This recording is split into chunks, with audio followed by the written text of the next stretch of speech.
Welcome into the episode of Patrick Jones Baseball. All right, so these last few weeks, I've been doing a lot of research. I've been talking to a lot of different college coaches. I've been going to a lot of different games. And so, what I figured I would do is put together an episode of all the different things that I've learned, not just recently, but overall. And then also my experience in working with players in the recruiting process, because that's what I do full time is work with players and help get them to the best college program and the best fit for them. So today's episode is how to get recruited to play college baseball in 2025. So the episode topics for today are we're going to talk about all the recent changes in college baseball. We'll get into the transfer portal, roster sizes, any of the new updates that have been going on lately.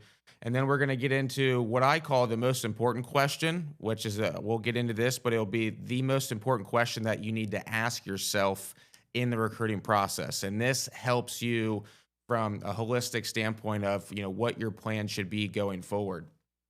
We'll get into the recruiting timelines for coaches at each different level of college baseball, and then also from a player standpoint and what you should be doing from freshman, sophomore, junior, and senior year. We'll get into the different showcases. There's two big showcases. There's Prep Baseball Report and there's Perfect Game. And then we're going to talk about metrics. And then lastly, I'm going to go over the evaluation process and how college coaches evaluate players. There's going to be nuance to that because there's so many different levels of college baseball and there's so many different college coaches. But I'd like to quote Leonardo da Vinci when it comes to knowledge, which is something that I'm aspiring to get. You do it through two ways: experience and observation. And so I'm going to give you my own experience and what I've observed and how college coaches evaluate players. If you don't know who I am and we haven't met yet, my name is Patrick Jones, and I used to be a hitting coach in the Baltimore Orioles organization. As I said earlier, now I work with players full-time in the recruiting process and have my own college recruiting service. I've interviewed over 350 college coaches on this podcast feed that you're listening or watching right now if you're watching via video. And I've been able to interview coaches at all levels. And so that's one of the ways I've been able to develop relationships with college coaches across the country is through this podcast and being able to ask them the questions that I want to ask and learn more about their program. And I've been able to work with players from coast to coast, all the way from California, all the way to the East Coast, Midwest, down south, and everywhere in between. So that's what you're going to be learning about, and that's where I'm getting all this information from in today's episode. So as I mentioned, the first thing we're going to talk about is some of the recent updates in college baseball. Obviously, the transfer portal is a very big topic. Everyone's always talking about it. I do work with players in the transfer portal. I've had several players reach out to work with me. One of the things that I tell players who reach out to work with me or just reach out to inquire is that the first thing is do you have numbers? Because if you don't have numbers, it becomes much harder to sell to college coaches. And what I mean by that is, let's just say you start out at a Power 4 school or a mid-major Division I school, and you go there and you don't put up very good numbers. Well, you have no track record, so you're probably going to be transferring down a level. Is there times when you still can transfer level to level and stay in that same level you're currently at? Of course there is, but for a lot of times that's not the case because if I'll just give you an example. If you're a mid-major Division I program, why would you go and get someone out of the portal who just sat the bench at another mid-major Division I program when you could just go to a junior college or you could go to a Division III or Division II school and get somebody who's performed at a high level? And you could maybe potentially get somebody from a Power 4, but the issue with that even it becomes is, again, if you have no track record, you just sat the bench, so you didn't develop at all when you're there. So that's why the transfer portal process, what I like to say, and this is more maybe a contrarian take, most players who enter the transfer portal process should not enter the transfer portal process, in my opinion, unless they're being pushed out by their current college coach. The only reason you should enter, in my opinion, if it's not a good fit for off the field reasons, or if there's just some coaching issues that you're having issues with, or you're playing at a very high level. And when I say a high level, like you're dominating, you're the best on your current team, things like that. So from a transfer portal process, yes, there's certain college programs that are very heavily involved in the transfer portal process, but there's also a lot who aren't and who tend to build their roster from high school and beyond. But it's going to be program dependent, and I would recommend doing research on each of those each program you're interested in to see what their current roster is like. Now, when it comes to roster size, because the 34-man roster, we've heard about that this entire year so far, and even a little bit before then. This has actually gone to a judge out in California who I can't remember her specific name off the top of my head. But what she has essentially said at this point, and maybe that will change by the time this episode airs, is she doesn't like the fact that there's going to be a hard cut and there's going to be so many different players who are going to have to find a new place to play. So let's just say, for example, you had 38 or 39 players on your roster. She didn't really like the fact that you'd have to get down to 34 by a specific date. And so with that being, leaving out so many different players, she basically said you're going to either have to grandfather this process in, or it's going to have to be a gradual decline over several years. Because again, from her standpoint as a judge, she just doesn't like the fact that there'd be so many players who would be cut and we wouldn't be able to have a place to play. So that's honestly where we're currently at with the roster size and things like that. I had a conversation with a parent the other day when it comes to the roster size, and one of the things that I told them is, look, honestly, I wouldn't worry too much about the roster size. And this was a parent who has a player in high school, so I'm specifically talking high school recruiting now. I said, don't worry so much about the roster size because that doesn't change. One, college coaches still want the best player available no matter what. And then two, it also doesn't change the fact that college coaches like certain types of players. And this is one of the nuances of college recruiting that can be frustrating for parents at times is you may have a player who maybe is honestly maybe better currently than another player on your son's team or whatnot, but maybe this specific college coach likes left-handed hitters over right-handed hitters. So maybe your son's a little bit better of a right-handed hitter and just an overall hitter, but this college coach likes left-handed hitters. They've had success with left-handed hitters. So they're predominantly going to left-handed hitters to recruit them. And this is something that all the time I talk with people about, what they're saying they're interested in this school or that school. It's one of those things where I can't ethically go and just tweet out what every program likes and the types of players that they like. I would be canceled from college coaches immediately. But each program has different likes and dislikes when it comes to their playing style and personalities of the players that they recruit. So that's just something else to keep in the back of your mind throughout this process. If you do see people get recruited who you feel are better than you, that college coach may just like them for a reason you can't control. And there's nothing you can do about it except just continuing to work and eventually get to a point where you find the coach that likes you for you. So the most important question that I had said earlier about what you need to ask yourself is, what kind of college experience do you want to have? And what I mean by that is, I always like to think, let's start at the end and then reverse engineer, because you need to have some type of vision or goal or whatever. Like, what are we trying to do here? If there's no vision or you never ask yourself this question, then you're going to be running around going from showcase to showcase and camp to camp because you don't really know what you want. And so it's important to just take some time by yourself, notepad, piece of paper, or just by yourself and have nothing and really think about what you want. And so there's a couple different scenarios. The first scenario is, hey, I just want to go to the highest academic school that I possibly can.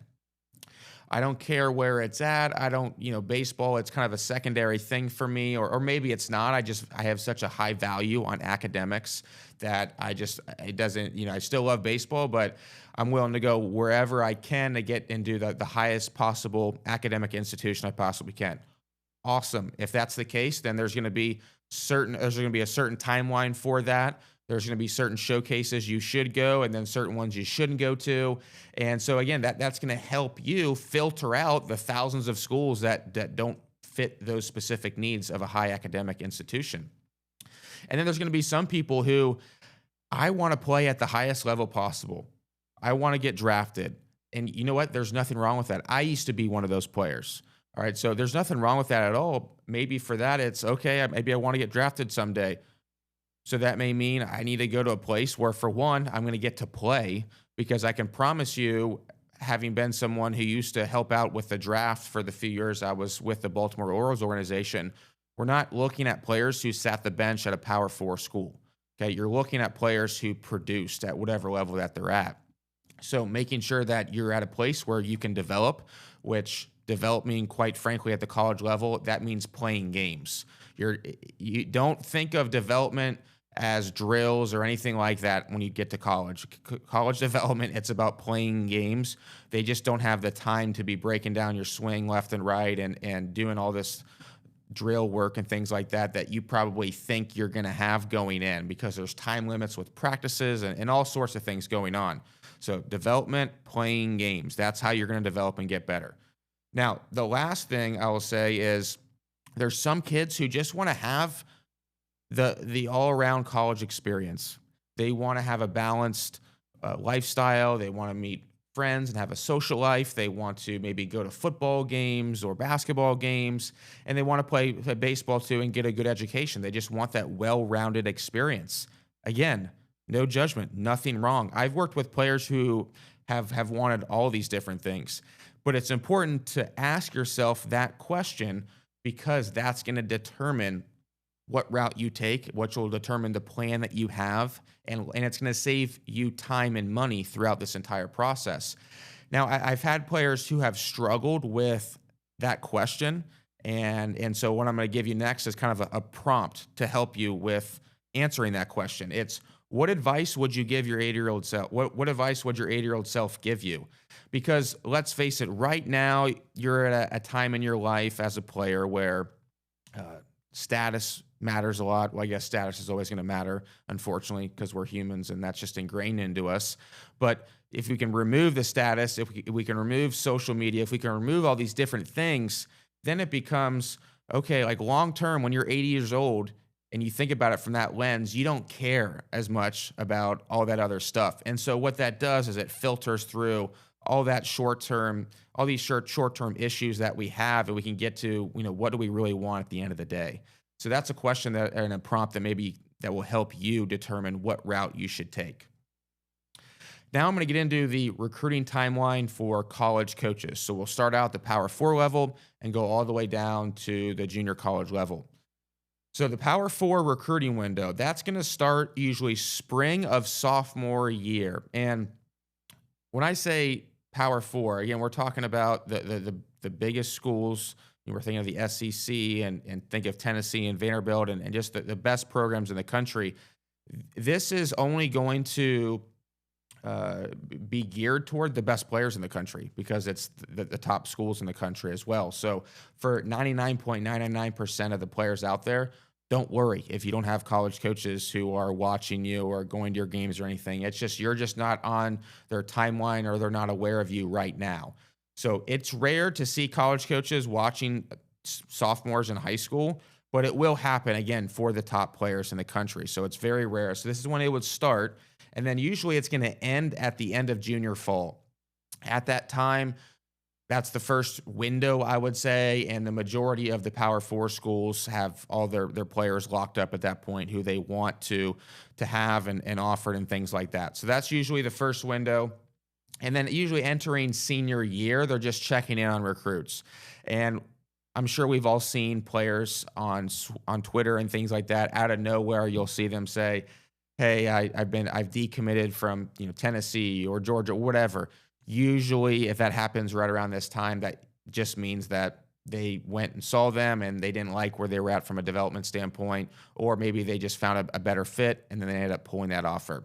Again, like I've said in the past, if you want to play with the big boys, unfortunately, there's a lot of drama. Maybe that's the best word that comes with it, in the sense that it's very cutthroat. And so if you want to go that route, just understand what you're getting yourself into too. Next, we're going to go D1 mid-majors. So this is where a lot of schools and a lot of different players are probably going to be more of a fit for when it comes to playing Division I college baseball. The Power 4 level is just the top of the top. And another thing I should have noted is if you don't know if your son is a Power Four player, or if your player is a Power Four player, if you're a coach listening or watching to this, Power Four players, they look different, they act different, they walk different. Everything about them is different. They stick out like a sore thumb. It's very obvious if you have a Power Four player. It's just I was just at a high school game yesterday, and very good players on both sides. There was a couple Power Four players, which is rare at the high school level, but there was a couple, and they stuck out like nobody else. And there was other Division One players on the field too. It's just they're just different. Everything's about them different. So the D1 mid majors, that's going to start summer entering junior year.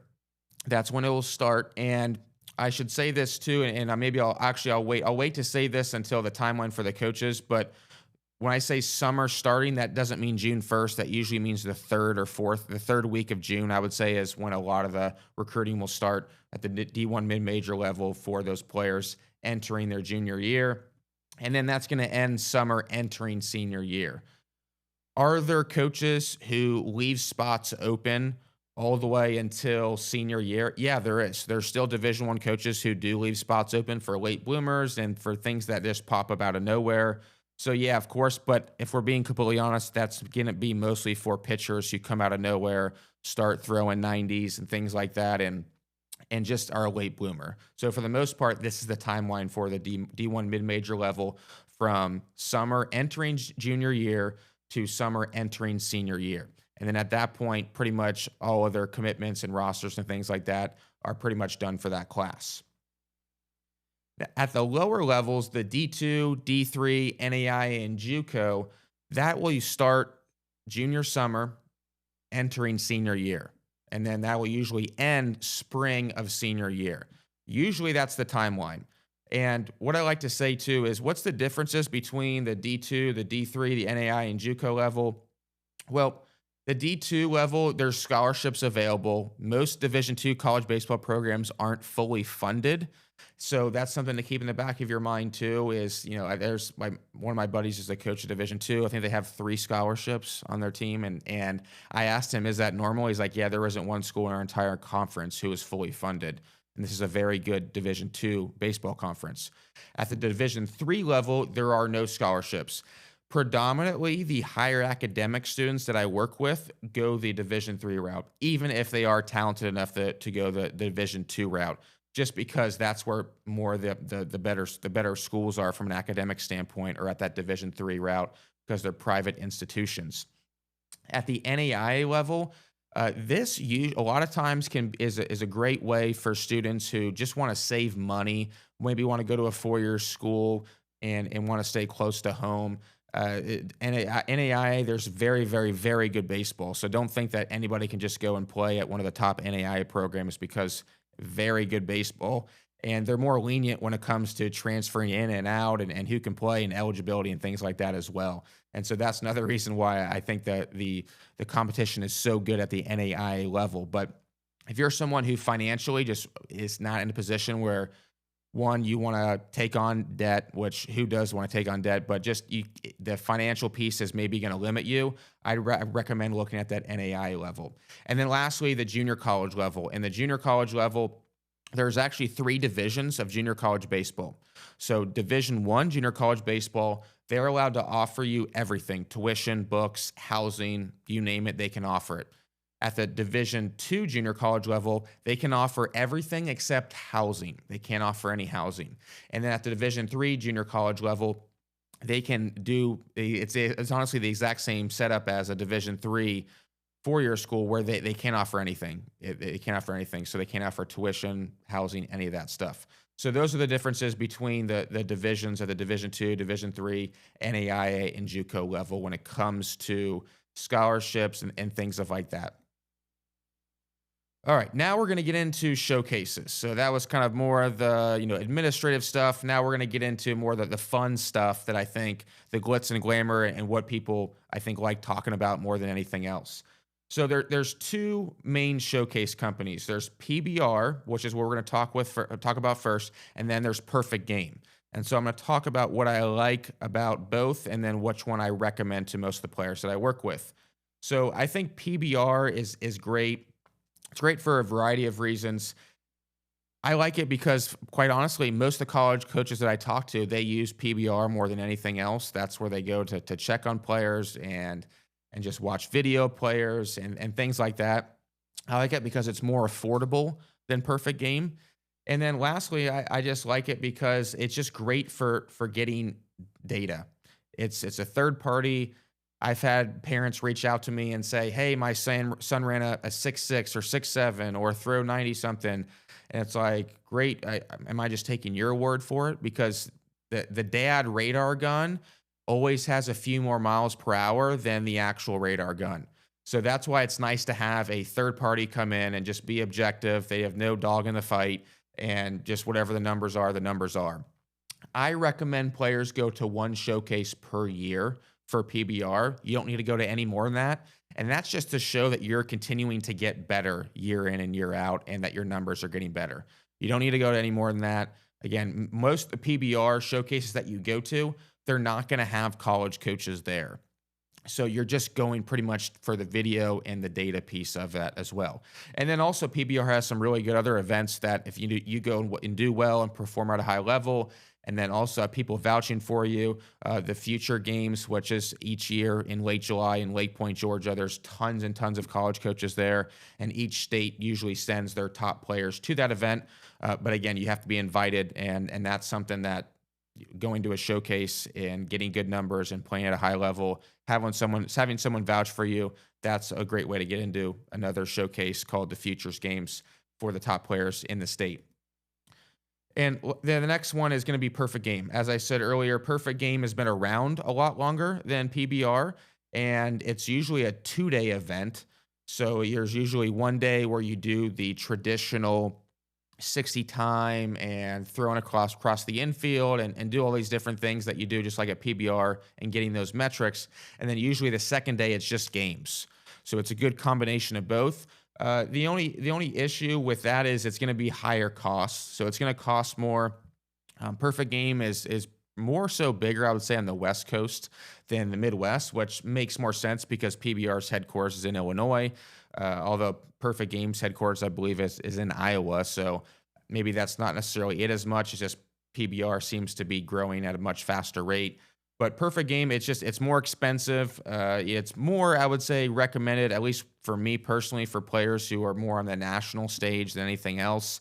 But I recommend the players that I work with to go to a PBR showcase because of the cost factor and because of the fact that we're just going to get verified data and information. And then for me personally, all I need is that, and I can just take that information and I'll send that to a college coach who I think would be a good fit for that specific player. And as I said earlier, one event per year is the only thing I think you need, and the coaches just want to see the improvement with those showcases more than anything else. Now we're going to get into the recruiting timeline for players.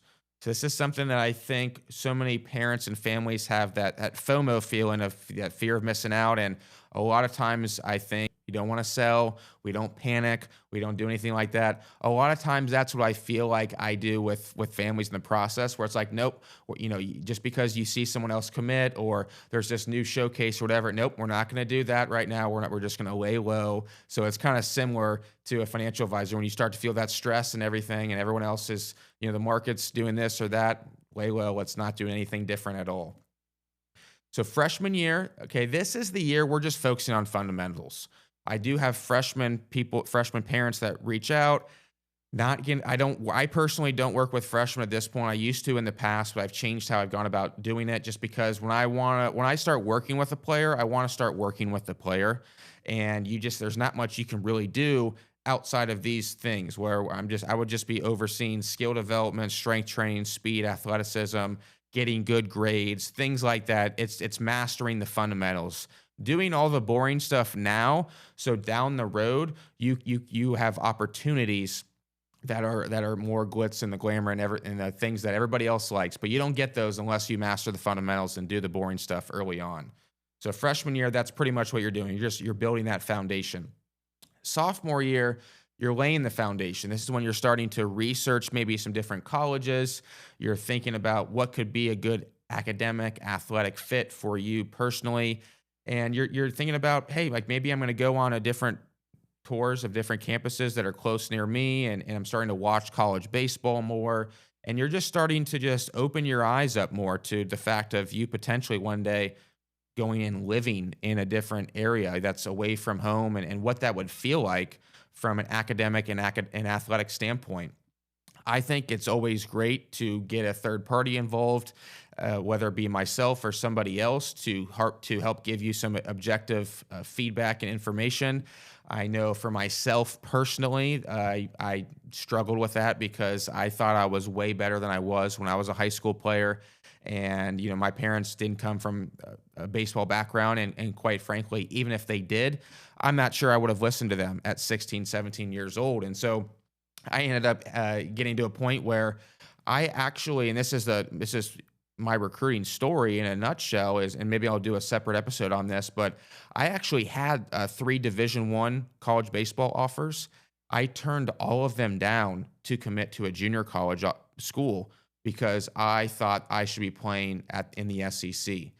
That is ridiculous. It's terrible thought process, but that's the mind of of a 17-year-old.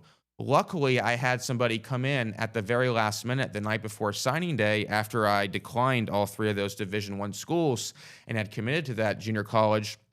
And it was my uncle, again, not my parents, but it was somebody else who basically, I won't repeat exactly what he said. He said, "This is not going to be a very good decision. You need to go and take the best offer that you have at one of these Division I schools." And then I ended up calling back Xavier, committing there, and that's how I ended up at Xavier. So you probably wouldn't have heard from me, right? Wouldn't be listening to me right now had I not taken that third party's advice and just gone with my own gut. Because again, my parents didn't know any better. They just wanted me to be happy and kind of do whatever I wanted to do. But having that third party was very helpful because I would have went down probably a path that never would have got me back to that Division I level. Now, getting back to the timeline we talked about, the sophomore year, starting to build your target list, I would say, where we're prioritizing schools just based on, as I said earlier, your academic, athletic ability. That could change. You're not going to get a lot of college coaches, as we said earlier, to come and look at you your sophomore year, but it's just start to getting you open to different ideas and all levels too. Don't just focus on just Division I tennis. I want you to shoot for that because I want that to be your goal, because I know that will mean that you're going to work way harder if your goal is to play at Tennessee or Vanderbilt than if it is to play at a much smaller school. So I want you to dream big. It's not that, but I don't want you to discount any levels in schools, because I'm a big believer in you should talk to coaches at all levels. And at this point, you're not even allowed to talk to Division I coaches, but you can still talk to Division III, NAIA, JUCO, and throughout this entire process, you should do that, because there's college coaches who start at a Division III, but they may end up getting a job a year or two down the line at a Division I, and they're going to remember the fact that you big league them when they were at a Division III school. And when I say big league, I mean like you thought you were too good for them and didn't have time for them, things like that. So you don't want to do that. And then also you need reps. You need reps talking to college coaches. You don't really know what you're doing because you've never done it before. How do you know how to talk to a college coach? You've never done it before. You don't know the questions to ask. You don't know how to go about that conversation. And you may hit it off with a college coach at a school you didn't think you were going to be a fan of at all. And so I think that's something else to keep in the back of your mind. This recruiting process is to keep your options open. You don't know. So that's sophomore year. And then I would say the last thing I'll say on sophomore year, this is the year I would start getting on social media, start putting out content. It's just not that necessary before this point in time. Get on Twitter, posting highlight videos, making sure that the clips are easy to see. Again, that's the thing. I see so many clips online with Game Changer. Game Changer is a great product, but the only problem with it is I can't see anything. And so if I can't see anything, I can tell you a college coach isn't going to see anything either. And then we also have to understand when it comes to building out your profile and things like that. I posted a tweet not that long ago about I don't think players should be retweeting other players and other things at a large scale, because when a college coach, if he were to come to your profile and it takes him a long time to find any content about you, I don't care what anyone says. I know how human beings are wired. Our brain is wired to protect energy. So if we think it's going to take a lot of energy to find what we're looking for, nope, we're done. We're going to the next thing. Happens all the time. Happens to me. It happens to you. It's just the way we're wired. So we want to make this as easy as possible for them to evaluate you. So if you still want to retweet one of your friends, what I recommend actually is go retweet them, and then 24 hours later, go back and then unretweet them. So that way you gave them the benefit of the algorithm and boosting their post without it taking away from hurting your own profile and your own visibility from college coaches. So that's the best of both worlds if you want to help out your teammate and also want to make sure to just be professional on your own end. So now we're going to get into junior year. So junior year, this is when I would recommend you're starting to reach out to college coaches. They can contact you if they are interested, starting August 1st, heading into your junior year. But this is when you can personally start reaching out to college coaches. And again, I would shoot for a wide range. Don't just have it be Power 4 or even D1. Go to all different levels. Especially you'll get a lot more traction with coaches at Division II, Division III, NAIA, and JUCO levels just because they're not having as many players reach out to them as at the Division I level. And we'll get into that a little bit later in this episode of why I think it's important, to email coaches and why not to get frustrated if you're not getting any response back from them. You're continuing to do the stuff we talked about earlier with Twitter, things of that sort. And this is when I would say, you start to go to different camps and, be selective for those camps. I get people who reach out, ask me like, well, how do you know what camps to go to? And the truth be told is I don't actually know how to give you advice on that answer other than it's an individualized case-by-case scenario. I know that for the clients I work with, I'm able to evaluate them. And then what I do is I reach out to college coaches and I say, hey, are you looking for a third baseman in this class? If they say no, then we're not going to that camp.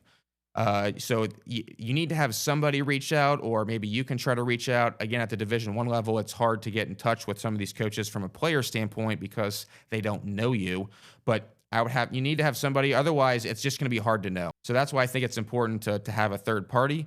But that's why it's hard for me to give you advice on how do you know, other than just you have to have somebody reach out to them to see if they're even recruiting for that position, if you are a good fit for that level, and if they would be even interested in you in the first place.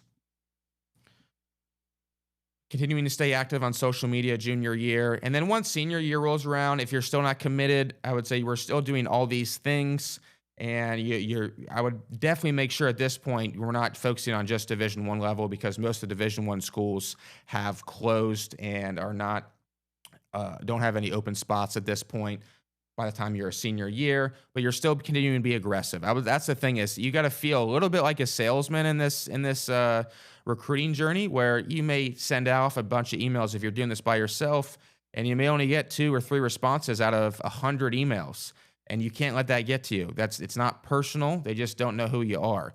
So that's just something to keep in the back of your mind, as you got to have that, what I like to call, it's that cornerback mentality if you play football.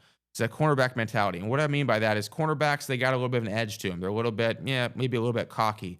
What ends up happening when a wide receiver ends up just getting down on a cornerback, just beating them on a route, ends up scoring a touchdown on them, and makes the cornerback look bad. It seems like the very next time they get the ball, that cornerback is right back up in that same wide receiver's face and is talking trash again. He just doesn't let it get to him at all. And you kind of have to have that exact same mindset throughout this recruiting process. All right, so and the biggest thing, and I always get this too, what about grades and things like that? It should be obvious. You should get good grades. Get the best grades you possibly can. It's going to open up doors for you. You're going to get a lot of opportunities, more opportunities. It's going to save your family a lot of money. Another quick story on myself personally, I didn't get the best grades that I possibly could have, and it did end up costing my family tens of thousands of dollars when I did go to college. A scholarship to Xavier University, and I could have gotten pretty much a full ride had I just had decent grades, or just much more substantial grades had I just put in more effort. Because I didn't, again, with that 60%, my parents ended up covering that for me, which I'm very grateful for. But because of that academic institution being a private institution like a Xavier, they can put together packages, academic packages that are very, very good, even if you don't have great grades. And that's something that I didn't take advantage of in high school. And that ended up costing my family a lot of money. So I'm sorry, Mom. You had to pay the bill on that. Next, we're going to get into metrics. This is something that is a hot topic. Everyone's always thinking about metrics, talking about metrics. I think everything's about metrics. Metrics are just a piece of the puzzle, okay? I like to quote Jeff Bezos here. I heard him say this one time. Usually, when the data and the anecdotes disagree, the anecdotes are correct. And I 100% agree with that when it comes to baseball and metrics. What do I mean when I say that? Let's just say you have a couple of different players, and maybe one player has metrics that are better than the other player. But the other player is a gamer. The other player, he plays better in the game. He's consistent. He has better instincts. He has all these different things that the data doesn't show. Which would be, we call that maybe in this scenario, the anecdotes. Well, the anecdotes are probably going to pay off long term, but the data doesn't show that. And so that's why metrics can be tricky. And I'll give you an example right here. I went to a showcase when I was in high school, and I did pretty well. I was maybe categorized as that showcase player, where I played very well in showcases in the game. It didn't always translate. So I picked this showcase, and I saw another very famous player went to the showcase too. And so I went to a showcase. I ran a 6.52. This other player who is now currently an MLB superstar ran a 6.8. We were the exact same age. So I ran a 6.5. He ran a 6.8. I threw 87 miles an hour. He threw 86 miles an hour. So you're like, man, we're just going on metrics here. You're in the lead. You know, why are you doing this podcast? You should be the one making millions of dollars playing in the major leagues. And that second player ended up being a guy by the name of Francisco Lindor. Okay. And so you're like, well, how did that happen? How did you get to a point where you had better numbers and metrics than Francisco Lindor, the same age in high school, and yet you didn't even get drafted, much less sign a $300 million contract like he did? Well, because of the anecdotes in this scenario, where I had good metrics, but if you watched us play, the way he took a pitch was way better. He had way better balance. He had way better footwork when he was in the field, way better arm action. He knew the game better. His swing decisions were better. It was all these different things that the metrics didn't show that he was better. And if you just watched him and you had a good eye for evaluation, it would have been obvious. And so that's the thing that to keep in the back of your mind is, and we'll get to this in a second, of how the best prospect and the best player aren't always the same thing. Now we'll talk a little bit about what college coaches are looking for, and then we'll get back into that, what I just said, the best player and the best prospect aren't always the same thing. But just to go over some of the things, you know, they're looking at tools, they're looking at speed, arm strength. Those are more, I would say, the general metric stuff that we just talked about, because I don't want you to think that they're not looking for that. Of course they're looking for that, especially from a pitching standpoint. Because pitching, it's a lot easier to evaluate pitchers when it comes to metrics because it's more of a science than it is from a position player standpoint. And then the other thing is projection. Like, is this somebody I think can get better, or are they done? They're filled out. They are who they are at this point, and then do we think they're good enough, or is this it? You know, what's their ceiling? Consistency. I was at a game the other day, and here's something that happened. I noticed a player barreled a ball. He was down 2 strikes in the count, ended up hitting a line drive for a double. And you may think like, wow, that's awesome. In the stat sheet, he got a double. Well, the first 2 strikes, he swung and missed at pitches that were over the heart of the plate. So if you're looking at that as like, man, there's some swing and miss here, that's a concern. That's something that the stat sheet doesn't show. It just shows him having the double. It doesn't show that he swung and missed at 2 pitches over the heart of the plate against a pitcher who wasn't that great. That's something else. That's another example of what college coaches are looking for. And again, it doesn't show up in metrics, doesn't show up in the stat sheet. but it's something that is very, very important, and that's the game within the game. Toughness, physical, mental, how do they deal with failure? How do they come back? Uh, Something to keep in the back of your mind, coaches don't care about how you deal with failure until they know that you are somebody who has the potential to be a recruit for them, right? They don't, it doesn't care. The New York Yankees don't care how Patrick Jones deals with failure right now. If I go play in a men's league game, because I'm not a prospect. I'm not a potential prospect or player for them. So you have to be good first. I think that's the most important thing. You have to be good first, and then they care about these other things. And they do care, and they're very, very important, no doubt about it. But just know you got to be good first. And that's where the makeup comes in, the work ethic. This is where they'll have to do some background research on you and talk to your coaches and things of that nature. And just how you go about handling adversity off field. How do you handle being around your teammates? What type of teammate are you when you're failing? It's so easy to be a great teammate and high five everybody and be at the top step when you're having success. But what are you doing when you're 0 for 4 with 3 strikeouts? Are you still high fiving your teammates, or are you sulking on the bench and mad and frustrated and woo is me and playing the victim? As I mentioned earlier, we get into the best player and the best prospect, and this is something that is frustrating for parents because they see that their own player has better numbers than maybe somebody else, but this other player on their team is getting more of the attention. And I think that's the thing where college recruiting it's not necessarily where you're at right now. It's where do we think you can be spring of your freshman year. That's the only thing that matters. Where do they think you are going to be by the time the spring of your freshman year? Because that's when it matters. Nothing else. They don't care about anything before then. You have to understand where they're coming from too. For them, it's about winning games. Winning games starts spring of your freshman year. That's when it matters. All right. So all these other things, they don't necessarily matter, or they don't care about until then. They don't care about how you do in your high school season or summer season or what tournaments you win or anything else. It's, can you help them win games by the time spring of your freshman year? All right. Now we're going to get into how coaches prioritize recruits by position. I was a corner outfielder. At the time, I was frustrated because I was a right-handed hitting corner outfielder, and I didn't know when I was in high school, why is everybody else getting offers and getting recruited before me?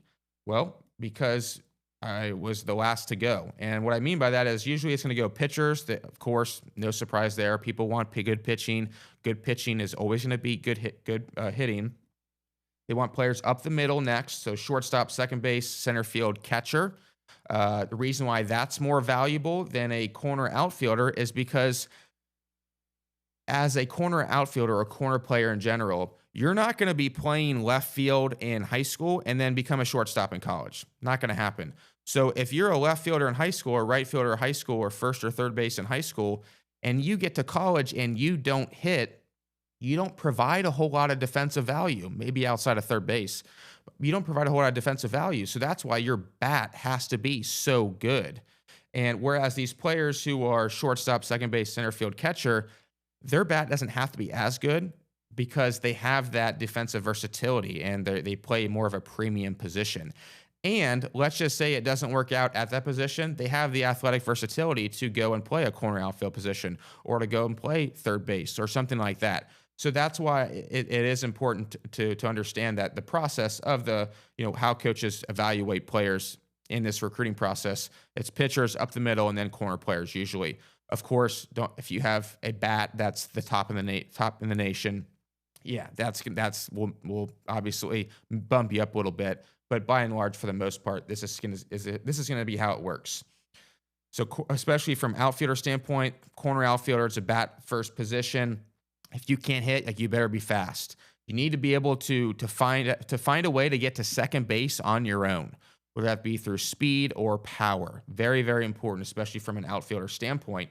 And from a recruiting standpoint, too, it becomes much harder for outfielders to get to the Division I level right out of high school because of what I said before. If you don't hit, you don't play. And why would a college coach, specifically speaking at the Division I level, why would a college coach take a risk on an outfielder who may or may not hit, who hasn't lived away from home yet, who hasn't been able to just, have the maturity to know that they can live on their own and handle the grades and do everything else like that, when they can go in the portal or they could go to the junior college route, get somebody who already has a track record. They know they can live away from home. They know they has good grades and can do all these different things that they don't have to worry about. And so I think that's something that is important to keep in the back of your mind. And that's why outfielders, especially corner outfielders, it's just very, very hard to go D1 right out of high school. Power and consistency, extremely important, to no surprise at all. And when it comes to power, right, from a pitching standpoint, that's going to be velocity. That's the first thing that coaches that jumps out on coaches, whether we like it or not. It doesn't matter. We can get into, back in my day, all that stuff. It is what it is. So let's just focus on the truth, and it is what it is. Division One coaches, they want velocity. All right, they want velocity because 84, 85 miles an hour, that's straight as an arrow, it gets hit. Okay, I could roll out of bed right now and probably go 2 for 4 and with 82 miles an hour on the bump. Whereas 92, I probably need to spend some more time getting back into the cage and training again. It's just harder. So obviously, command matters. It's not one or the other; it's both. But to gauge, to get interest, to even get somebody to look at you, you need to have some velo from a pitching standpoint. If we're speaking solely at the Division One level. Now, as I mentioned before, all the other things matter. If you're 6'2" and weigh 150 pounds, that's different than somebody who's 6'3" and weighs 230 pounds. You have more upside from a pitching standpoint. And pitching, it's easier to evaluate because it's more of a science than hitting. So whether or not you can evaluate a pitcher and think, hey, we can get them to this point or that point. And part of that is just from a physical standpoint, how they look, their body type, things like that, arm action, all these different things that are taken into consideration. And maybe we'll do future videos and podcasts on getting more specific on that topic of pitching. The strikes piece is extremely important too. You're not going to get innings as a freshman in college if you can't throw strikes. Okay, they may take a chance on you if you have really good stuff, but you have to be able to throw and dominate the zone. Have to dominate the zone, own the zone. And so, what does that actually look like? How do you know whether you do that right now? Here's a great way. So, if you have one walk for every 2 innings pitched right now, I would consider you to have average command. If you average 3 walks per 9 innings, I would say you have very good command. And if you're walking 1 to 2 players per 9 innings, you have elite command. So that's one simple way. Anybody can do this. If you're pitching high school travel ball, it's a great way to know. Do you have good command or not? Boom, right there. That right there will tell you whether or not you have good command. From a power standpoint, now we'll get into position players. Obviously, in-game power at the end of the day is the most important thing. And so coaches are going to measure power maybe from an exit velocity standpoint. They'll measure it from a position player standpoint. They'll measure arm strength and speed and all these different things. But at the end of the day, it's in-game is the only thing that matters. It's the only thing that matters is, do you do these things and do they come out in-game? I've seen players not hit the ball that hard in the cage and in the game. It's like they have a great swing. They're on time. They're hitting doubles left and right. That's the other thing that's important to note is what is power? It's extra base hits. Doesn't mean it has to be over the fence. Go and hit a ton of doubles, and you'll make every coach very, very happy. So hit a ton of doubles. That's extra base hits. You'll have a very high OPS.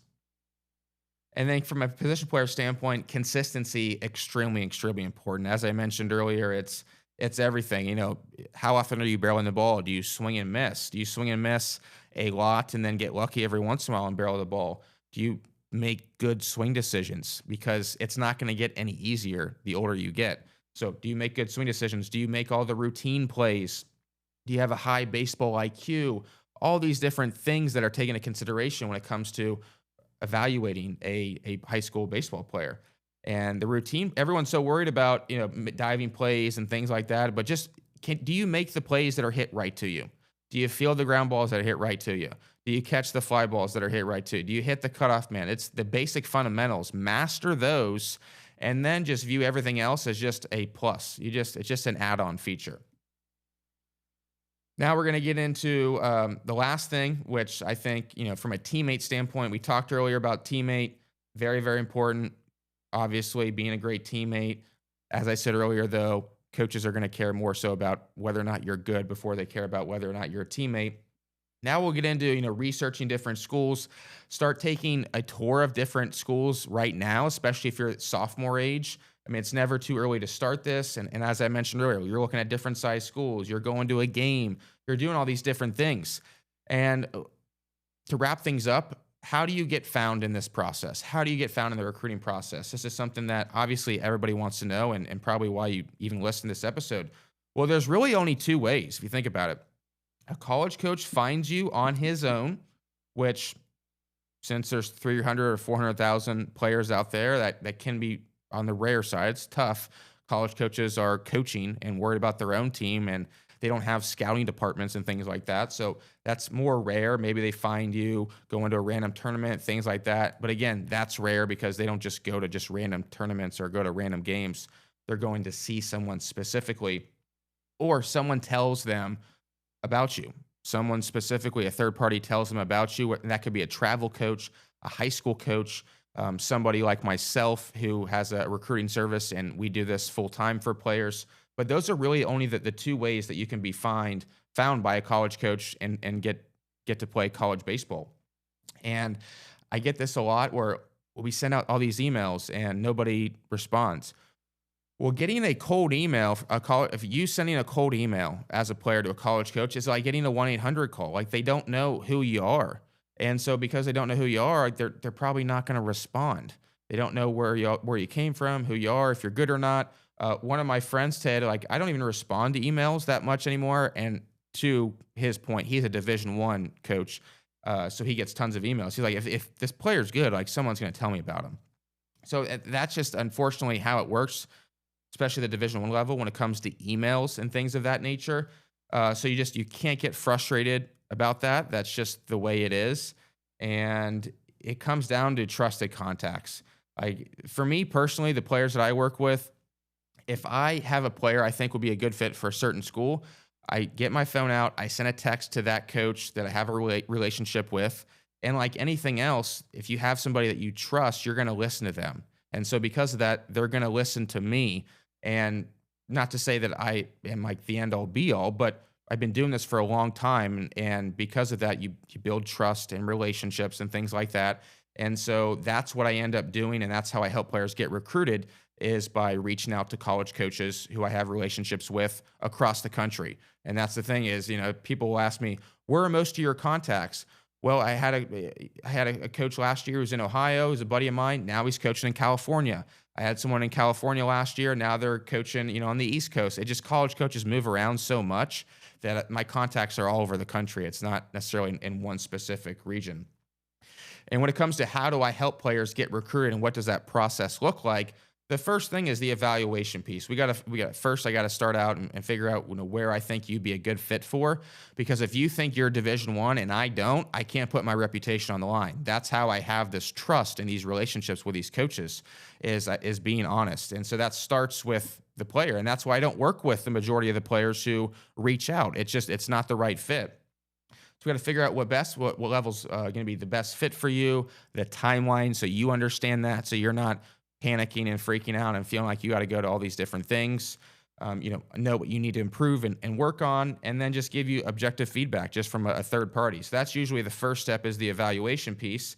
And then, as I mentioned earlier, the big thing for me is it's the networking. It's the relationships. It's me being able to pick up the phone and call a college coach on your behalf, and then being able to guide you in that process, and him listening to what I have to say. So that's usually how it works. And as I said, very lucky and fortunate, been doing this a while, have contacts at all levels of college baseball, Division I all the way down to junior college level. And we'll figure out what programs are going to fit you best, where you can have the best fit. It's all about finding you the best fit where you can thrive from an athletic and academic standpoint, and you can reach those goals that from that first question that I asked of what type of college experience that you want. And so if you want to see if you'd be somebody who would be a good fit for me, what you can do is you can head to patrickjonesbaseball.com/recruiting, sign up for a time to meet with me. It is $60 for the 30-minute call, and I'll look over your information. I'll give you some feedback on where I think you stand currently in the process. And then if we're a good fit to work together, then we can talk about coming on board my full service program. But we have to be a good fit to work together first. And if you end up going on it and working with me full time, I'll take off the $60 from your full service fee. If you're watching this via video, you can just use the QR code in front of you. Thank you so much for listening or watching another episode of Patrick Jones Baseball. If you haven't, please make sure to subscribe, rate, leave a review. If you're watching on YouTube, make sure to hit the subscribe button. And thanks again. We'll see everybody next time.